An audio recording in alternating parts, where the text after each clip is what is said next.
Today, we're looking at something really interesting, the first job experiences of two major figures from Chinese history. That's right. We're diving into Su Shi from the Northern Song Dynasty and also Gongsun Yang way back in the Warring States period, specifically those initial workplace challenges they ran into. Yeah, challenges they face right off the bat. And we know you, our listener, are keen on getting a solid grip on Chinese history, maybe without spending years on it. Exactly. If you found this discussion useful, maybe learned something new, definitely hit that subscribe button. We do these deep dives regularly, exploring valuable ideas. So think of this as a shortcut, a way to understand what it was really like trying to get started in official life in these, well, very different times. We've got Su Shi, this absolute genius scholar, smashing the imperial exams in the Song Dynasty.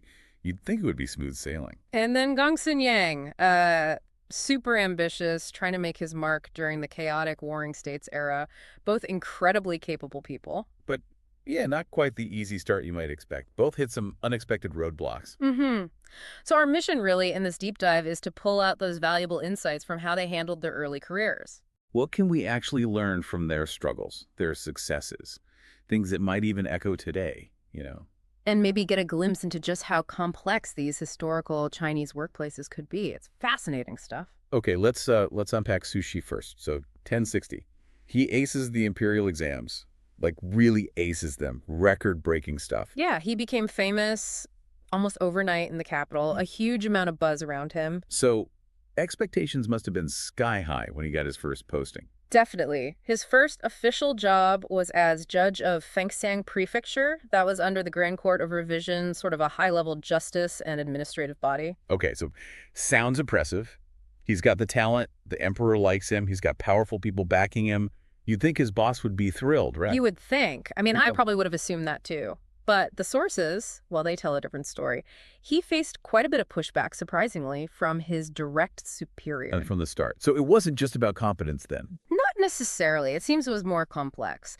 And maybe a key insight here is that even, exceptional talent can rub established figures the wrong way. Sometimes it's personality, sometimes it's just hierarchy. And we need to understand the song system a bit here, don't we? It wasn't just one job title. Exactly. It's crucial. You had the official title. His was Judge of the Grand Court of Revision.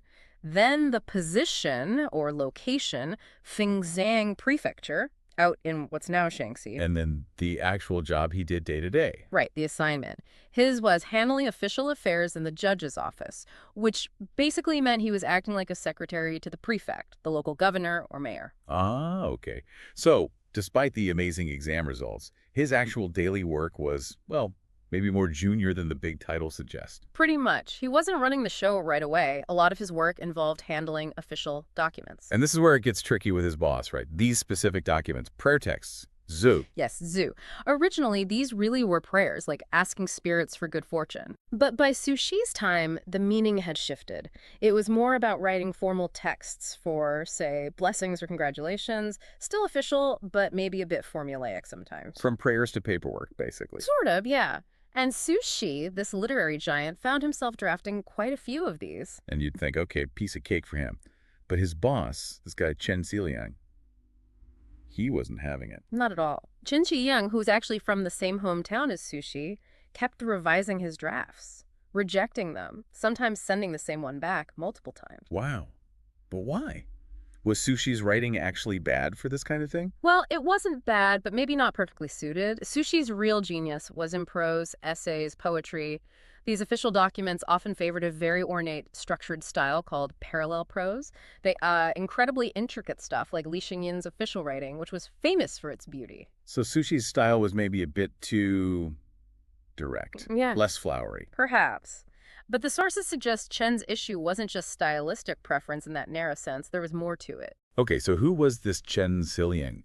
He sounds like a character. Oh, definitely. Quite a figure. He'd had a tough youth, apparently burned his family's debt records so he could afford to study, which then inspired his nephews, and incredibly, all three of them passed the exams too. No way. Burning debt records. That's commitment. Right, and he had this reputation for being tough, resolute.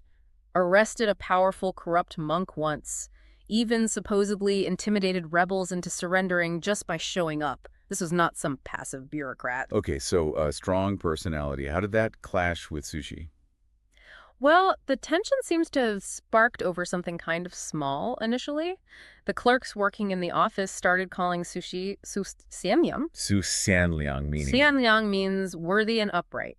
It was the specific category of the exam Sushi had excelled in, so it was basically a nickname acknowledging his big achievement. Respectful, you know? Against reasonable. Yeah. But Chen didn't like it. Yeah. Hated it. Absolutely hated it. He'd apparently get furious saying things like, he's just a junior official, why call him Shan Liang? He even reportedly beat one of the clerks for using the title. Beat a clerk. Wow. Oh. Okay, so definitely some resentment or insecurity there. Seems like it, and it got worse. There's a story where Sushi goes to formally visit Chen Shiliang, pay his respects. Yeah. And Chen deliberately makes him wait for ages. So long, in fact, that Sushi just falls asleep in the waiting room. He took a nap while waiting for his boss. Yep. And Sushi actually wrote a poem about it, taking a nap in the guest room and paying a visit to Governor Chen Gongbi of Fengxiang Prefecture. A poem about napping. Okay, Sushi. But it's clever. It seems lighthearted, but it's packed with subtle digs. He compares his nap to, Taoist self-forgetfulness from Zhuangzi. Implying Chen's rudeness doesn't bother him. Kind of, but he also cleverly alludes to another famous story from a new account of Tales of the World. Oh, yeah. Which one? It's about Shi Yan and Wang Wendu being kept waiting by this aloof official, Shi Chao. Shi Yan stays cool and tells the impatient Wang Wendu to just chill out. Ah, so Su Shi is casting himself as the calm, composed Xian. Exactly. And subtly painting Chen Zhiliang as the arrogant, discourteous Shi Chao. He's using his literary skill not just for official documents, but for resistance, for satire. That's brilliant. Fighting back with poetry. It's so different from, say, Gongsun Yang, who we'll get to. When Gongsun Yang faced issues, he just looked for a whole new job, basically. A very different approach, yes. But Sushi had another strategy, too, besides the clever poems. Which was? Patience. Pure patience. He knew about the Song Dynasty's job rotation system. Officials usually only stayed in one post for about 3 years. Ah, so he figured he could just wait Chen Ziyang out. Pretty much. The system offered him an exit strategy eventually. Okay, and then there's the Lingsu Terrace incident. Chen commissions this terrace. Right, a viewing terrace. And he asks Sushi to write the official commemorative article for it. Records of the Lingsu Terrace. Finally.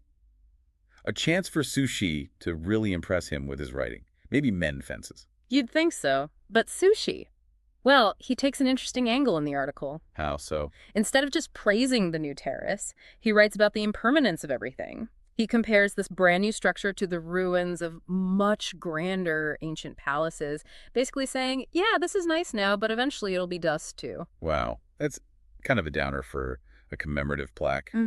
And probably not what Chen wanted to hear. Definitely a subtle protest, right? You can imagine Chen reading it and, well, what would you expect him to do? Be furious. Reject it again. Maybe fire him this time. That's what you'd expect. But Chen's reaction was completely surprising. What did he do? He claimed he'd intentionally been hard on Sushi. He said he did it because Sushi was so young and famous, and he didn't want him to get arrogant and, flame out. Seriously, he said that? Yeah. He even apparently said he thought of Sushi's father, Su-sun, like a son, and Sushi himself like his grandson, trying to frame it as tough love. That is a twist. Yeah. So was it genuine or just covering his tracks? It's hard to say for sure looking back, but what's really telling is that Chen Shiliang then had Sushi's article, The Records of the Lingsu Terrace, carved onto a stone tablet exactly as written, no changes. Huh. So despite the conflict, maybe there was some underlying respect, or at least recognition of Sushi's talent. It suggests a really complex dynamic, not just simple antagonism. And later, much later, after Chen Shiliang died, Sushi actually wrote a formal biography for him. Really? Even after all that? Yes. And apparently Sushi rarely wrote those kinds of laudatory pieces for people, so doing one for Chen suggests, some eventual gratitude or admiration despite their rough start. Wow. That adds another layer. So for you listening, wanting that quick insight into the song bureaucracy, it shows how relationships could be really nuanced, right? Not just black and white. Absolutely. The key takeaway from Sushi's story here is how he navigated this difficult boss. He used his talent, his wit, that patience the system allowed, and these subtle acts of resistance through his writing. It's a masterclass in resilience within a complex system. Okay. So a really intricate dance within the bureaucracy. Now let's pivot completely. Gongsun Yang, warring states, period. Totally different world. Totally different. Gongsun Yang, we know he was really into the school of law, very practical, state-focused philosophy, and he came from Wei. He was related to the ruling family, but sort of a minor branch. A collateral descendant, right, meaning his prospects in Wei itself were kind of limited. Exactly. He saw Wei as a small stage, not enough opportunity for his ambition, which, wasn't uncommon. We see other figures like Wu Qi doing the same thing, looking beyond their home state. So a key thing here seems to be proactively seeking opportunities, maybe looking elsewhere if your current place isn't cutting it. Definitely. And his first move was to become a retainer, a zhongshuzi, in the household of the prime minister of Wei, Gongshu Kuo. Zhongshuzi. What did that involve? It was a common path for guys like him, with aristocratic backgrounds, but maybe not direct power.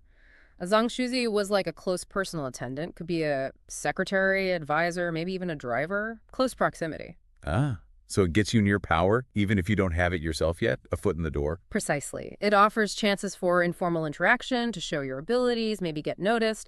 And Gongshu Kuo did notice Gongsun Yang's talent. Okay, so the strategy worked initially. It did, so much so that when Gongshu Kuo was on his deathbed, he actually recommended Gongsun Yang to King Hui of Wei. Recommended him for what? As his successor, as the next prime minister. Wow, that's a huge leap from retainer to PM. Yeah. How did the king react? Well, the account in the records of the Grand Historian says the king was just silent, which pretty clearly meant no. I mean, Gongsun Yang didn't really have the formal qualifications or experience for that big a jump. Right, bit of a long shot.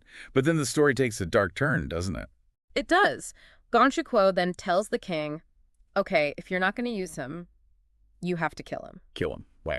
To stop him leaving Wei and taking his talents to a rival state, especially Qin, which was becoming a major threat. That's intense, loyalty or death. And then Gongshu Kuo tells Gongsun Yang this. Yes. He tells Gongsun Yang what he advised the king and tells him he should flee Wei immediately to save himself. Talk about a precarious spot for Gongsun Yang. Absolutely. What did he do? Did he run? No, interestingly, his logic was pretty sharp. He reasoned that if the king ignored the advice to appoint him prime minister, which seemed unlikely, he'd probably also ignore the advice to kill him, which was even more extreme. So he stayed put. Gutsy. And maybe a bit cynical about the king's follow-through. Perhaps. Now, it's worth mentioning there's a slightly different version in another text, The Strategies of the Warring States. Oh, how does that one go? In that account, Gongshu Kuo only advises the king not to let Gongsun Yang leave Wei if he doesn't employ him. No mention of killing them. The king is still dismissive, like, yeah, whatever. And in this version, Gongsun Yang doesn't even hear about Gongshu Kuo's death until after the funeral.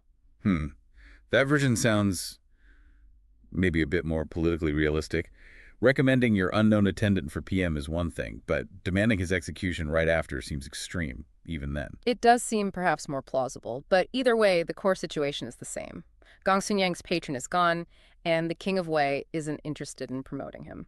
So his prospects in Wei are basically zero now. What's his next move? He hears that Duke Xiao of Qin, Wei's rival state, is actively recruiting talented people from anywhere. He's putting out calls for administrators, strategists, you name it. And Gongsun Yang decides to go for it, despite Qin and Wei being enemies, and him being from Wei. Exactly. He doesn't let the political situation or his outsider status deter him. He sees an opportunity and decides to take a massive risk, which tells you a lot about his determination. Yeah, talk about proactive. He's not waiting around. This really highlights that willingness to adapt and maybe make bold, even dangerous moves to advance. Absolutely. It underscores his reliance on the practical, maybe ruthless principles of the school of law he followed, and just sheer resilience after that setback in Wei. He wasn't going to let one closed door stop him. Okay, so we've got these two really contrasting stories of starting out. Sushi, working within the system, using wit and patience against internal hurdles. Right, navigating the bureaucracy.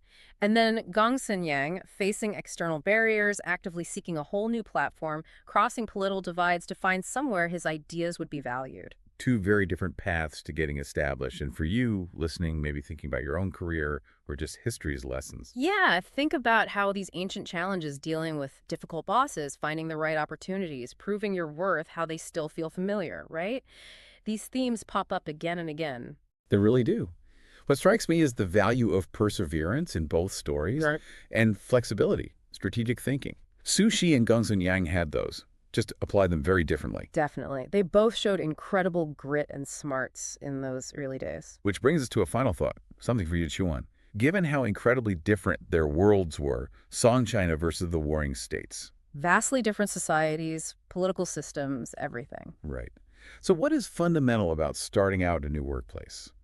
What stays the same across all that time and change? Hmm. Are those core challenges, proving yourself, figuring out the power dynamics, dealing with people already established? Are they just timeless human experiences? If you found this discussion useful, maybe learned something new, definitely hit that subscribe button. We do these deep dives regularly, exploring valuable ideas. We appreciate you tuning in. Yeah, thanks for joining us.